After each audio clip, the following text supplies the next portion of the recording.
सोने के वरक के पीछे छिपा भेड़िया। भाग 3। दीदी क्या हुआ आपको? डॉक्टर कह रहे थे कोई गहरा सदमा पहुंचा है आपको। निहारिका परेशानी से पूछ रही थी। सारिका ने प्यार से उसका हाथ थाम लिया। उसकी आंखों से फिर आंसू बहने लगे थे। उसके कारण ही उसकी प्यारी छोटी बहन घर के भेड़िए का निशाना बनी थी। सारिका को रोता देख निहारिका भी उसके कंधे से लगकर रोने लगी। तभी मोहित अंदर आ गए और निहारिका को कंधे से पकड़कर उठाते हुए पूछने लगे, क्या हुआ बच्चे? तभी सारिका ने नफरत के साथ मोहित का हाथ झटक दिया और जलती आंखों से मोहित को देखा। वह उसे उस हिंसक जानवर की तरह लग रहा था जो अपने शिकार की तरफ घात लगाए बैठा रहता है और अवसर मिलते ही वार करके अपनी भूख मिटा लेता है। सारिका के इस व्यवहार से मोहित सिर झुकाए बाहर निकल गए और निहारिका हैरानी से सारिका से पूछने लगी, दीदी क्या हो गया, आपने ऐसा क्यों किया? सारिका शून्य में देखकर बोली, शुक्र करो अभी कुछ नहीं हुआ, बस अपना सामान समेट लो, तुम्हें वापस घर जाना है। पर दीदी अभी तो आपकी तबीयत भी ठीक नहीं है, क्या मुझसे कोई गलती हो गई है? निहारिका ने इतने भोलेपन से पूछा कि सारिका मन ही मन रो उठी। गलती तुमसे नहीं मुझसे हुई है, जो एक शैतान को इंसान समझ बैठी। पर प्रत्यक्ष में बोली, अब मुझे तुम्हारी नहीं किसी बड़े की ज़रूरत है। अगर कल फिर मेरी तबीयत खराब हो गई तो तुम कैसे संभालोगी? एक बेजान सी मुस्कुराहट लिए सारिका ने बहन को समझाना चाहा। दीदी आज तो जीजू मुझे घुमाने ले जाएंगे और आइसक्रीम भी खिलाने का प्रोग्राम है। निहारिका बच्चों की तरह ठुनक रही थी। नहीं, आज ही चलना है, सारिका सख्ती से बोली और सामान समेटने लगी। फिर पहली बार वह मोहित को बिना बताए मायके आ गई। उसके आने से सब खुश थे, पर अकेले आने के कारण कुछ चिंतित भी।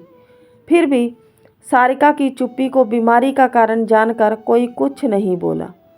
रात में अपने कमरे में पहुंचते ही उसके सब्र का बांध फिर से टूट गया। मोहित की बातें उसके मन मस्तिष्क में तूफान उठा रही थी। यह ऐसा दुख था जिसे वह आसानी से किसी से कह भी नहीं सकती थी। खुद से ही लड़ते लड़ते ना जाने कब उसकी आंख लग गई, पता ही नहीं चला। सुबह उठी तो उसका चेहरा उतरा हुआ था और आंखें सूजी हुई थी।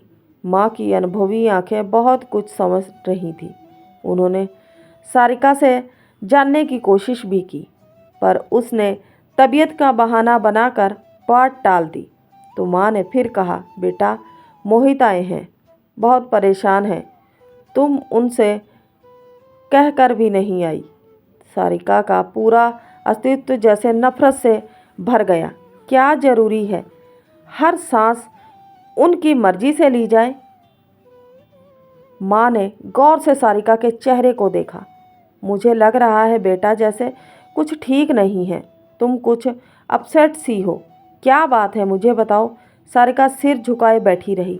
माँ का अपनापन उसकी चुप्पी तोड़ने को तैयार था। बेटा अगर मोहित से कुछ नाराज़गी है तो मिल बैठकर गिले शिकवे दूर कर लो। मियाँ बीवी में खटपट तो हो ही जाती है, ऐसे में मायके आ बैठना ठीक नहीं है।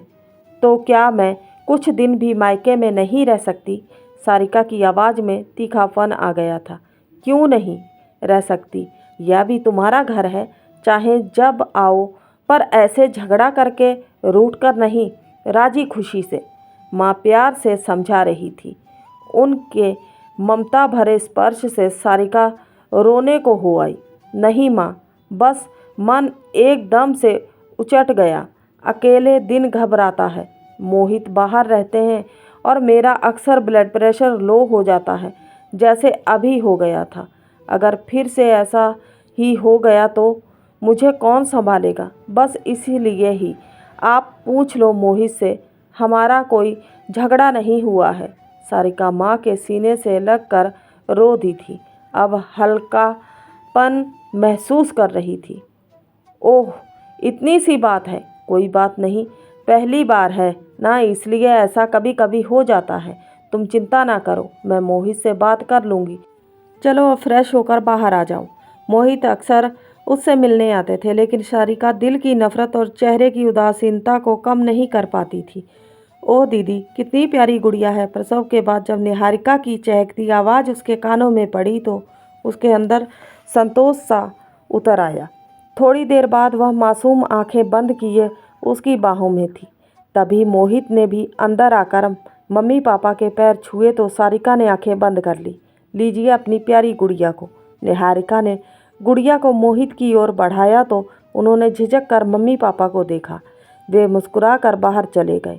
अब आप हमें नया सूट दिलवाएंगे और आइसक्रीम भी खिलाएंगे। निहारिका मोहित के बहुत करीब खड़ी थी, फरमाइश कर रही थी। यह देख सारिका के तन बदन में आग लग गई। वह जोर से बोल पड़ी, निहारिका, इतनी बड़ी हो गई है तू, अकल नाम की चीज़ नहीं है। दूर हटकर तमीज़ से बात कर। तुम्हें क्या हो गया है? मोहित ने धीमे से पूछा। जाओ बस, मुझे आराम करना है, रुखाई से कहकर सारिका ने आंखें बंद कर ली। तो मोहित कुछ पल उसे देखते रहे, फिर होंठ भींचकर बाहर निकल आए। अस्पताल से सारिका माँ के घर आ गई थी।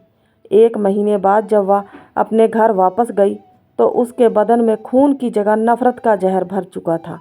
अब वह अपने जहर भरे शब्दों का प्रयोग बिना हिचक करती थी। मोहित उसकी हालत से दुखी थे, उसको बहुत प्यार करते थे, हर ज़रूरत का ख्याल रखते थे। पर सारिका उस दिल का क्या करती जिसमें मोहित के लिए कोई नर्म कोना नहीं बचा था। वह उस इंसान को जो उसका पति था सिर्फ अपनी बेटी की खातिर बर्दाश्त कर रही थी। अब मोहित किसी से बात करते तो वह मोहित को कुछ नहीं कहती थी, लेकिन उस औरत को ज़रूर तीखी बातें सुना देती थी। लड़कियां मोहित की लच्छेदार बातों से प्रभावित होकर चहकती तो सारिका की तीखी नज़रें उन्हें ऐसा एहसास दिलाती कि वे उससे दोबारा बात करने की हिम्मत ना करती। मोहित को वह अपनी चुप्पी से मारती थी। मोहित धीरे धीरे गुमसुम हो रहे थे और वह लड़ाका के रूप में मशहूर हो रही थी। इसी कारण मोहित ने लड़कियां महिलाओं से घुलना मिलना बंद कर दिया था। पर सारिका जानती थी कि बीमार मस्तिष्क वाला इंसान इतनी आसानी से नहीं सुधर सकता, उसे समय चाहिए। आज इन लड़कियों की बातें सुनकर उसके जख्म फिर से हरे हो गए थे, पर कोई नहीं जानता था कि शोक हंसती खिलखिलाती सारिका में यह बदलाव क्यों आया था। सारिका ने बच्ची का नाम किरण रखा था। उसे यकीन था कि उसकी बेटी उसकी अंधेरी जिंदगी में उजाले की किरण बनकर आएगी, जो मोहित की काली सोच के अंधेरे को भी मिटाएगी। मोहित को एहसास दिलाएगी कि लड़कियां सिर्फ मन बहलाने का सामान नहीं होती। उन्हें एहसास होगा कि वे भी एक बेटी के पिता हैं, जिसे पुरुष खिलौना समझते हैं। जिन लड़कियों की नादानी और मासूमियत का मोहित ने फ़ायदा उठाया, वे भी किसी की बेटियां हैं। फिर शायद वे रिश्तों की, स्त्री जाति की इज्जत करना सीख जाएंगे। बेटी का अस्तित्व उन्हें उजाली राह दिखाएगा, जिससे सारिका के मन की कड़वाहट भी घुल जाएगी।